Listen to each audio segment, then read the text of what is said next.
سلام، به کانال یوتیوب من خیلی خوش اومدیم. بیاین که با هم دیگه روتین پوست مو بعد از حموم انجام بدیم. خب اول از همه میخوام از سرم نیاسینامید استفاده بکنم که برای منافذ پوست و جای جوش فوق العاده است. من از برند اوردینری استفاده میکنم. هر روز یک بار ازش میزنم. حالا یا صبح یا شب روی پوست تمیز. اوه ریختش.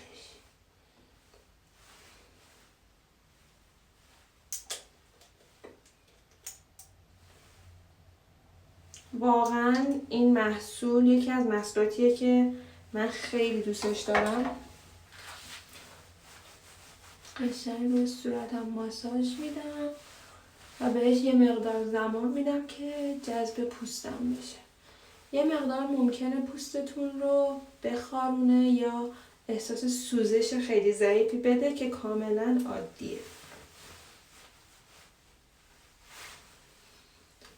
خب بعد از این مرحله من میرم سراغ یه مرطوب کننده و آبرسان که برند لوریل هستش که این محصول من تازه استفاده کردم ولی واقعا نتیجه خیلی خوبی داشت و پوست منو خیلی قشنگ آبرسانی کرد، به طوری که من همیشه از حموم می اومدم اگر میخواستم بعدش کرم پودر بزنم، کرم پودر روی صورت من حالت دوندون میشد و اصلا خوب روی پوستم نمیخوابید. از وقتی که این روتین پوستی که الان دارم بهتون میگم و استفاده کردم واقعا نتیجه خیلی خوبی گرفتم. چون من یه مدت بود به پوستم رسیدگی نکردم به خاطر حالا کارای جهاز خریدن و خونه پیدا کردن و این داستانا، خیلی توجه نکردم به پوستم و پوستم واقعا خوش شده بود. اما الان با این روتین پوستی که دارم انجام میدم واقعا میتونم بهتون بگم که پوست من قشنگ از این رو به اون رو شده. خب اجازه میدم اینم یه مقدار روی صورتم خشک بشه و جذب بشه. واقعا خالیت. خب من یه سرم دیگه هم از اوردینری دارم که اونو هفته یک بار استفاده میکنم. حالا بهتون نشون میدم. سرم AHA یا سرم پیلینگ اوردینری که واقعا خیلی خوبه و لایه برداری میکنه. برای کسایی که جلک و جوش دارنم خیلی خوبه.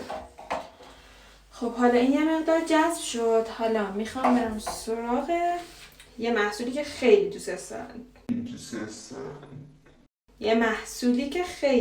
دارم. سرم حلزون کوزارکس که خیلی دوستش دارم و اینم توی آبرسانی پوست واقعا بی‌نظیره.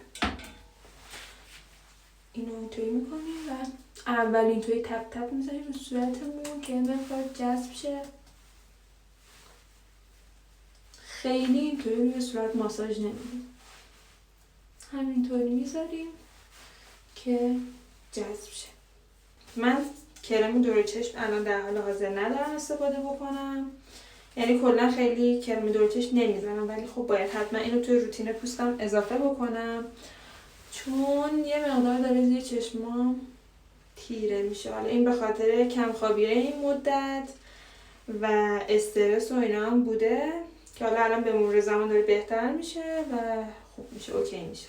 خب حالا بعد از این بریم سراغ موهامون که من بعد از حموم که میام اول از همه یه سرم ضد حرارت میزنم که سرمی که من استفاده میکنم از برند لوریل که خیلی خوبه. قشنگ موهاتون رو محافظت میکنه در برابر حرارت. قشنگ به پایین موهاتون میزنید و ماساژ میدید که کامل بره توی خورد موهاتون. از سرم های دو فاز هم میتونید استفاده بکنید. دیگه من وقتی اینو میزنم اون یکی رو استفاده نمی کنم. یه وقتایی اونو میزنم یه وقتایی اینو، ولی بیشتر اینو استفاده میکنم چون واقعا خیلی راضیم ازش. خب اگر سرم یا روغن موی دارین که مناسب قبل از سشوار کشیدن میتونید توی این مرحله بزنید، اگر نه که موهاتون رو سشوار کنید و مثل من بیاید که از روغنای مخصوص مو استفاده کنید. حالا من دو مدل روغن مو میخوام استفاده کنم. از هر کدوم یه مقدار خیلی کم میریزم چون اگر زیاد بریزم موهامو چرب میکنه. یکی این روغن نارگیل اوجیکسه و این روغن آرگانه که ببین انقدر اینا خوشبوان، انقدر خوشبوان که اگر موهاتون بزنید هر کی ببینه ازتون میپرسه که چی به موهاتون زدین. این واقعا یه بوی نارگیل خیلی خوشمزه میده. اینم که یه بوی اتکلونی میده.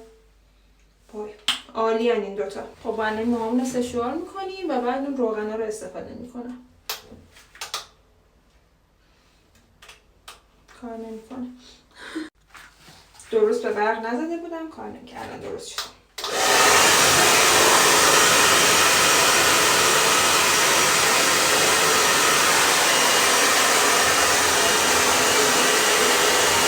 Two weeks later.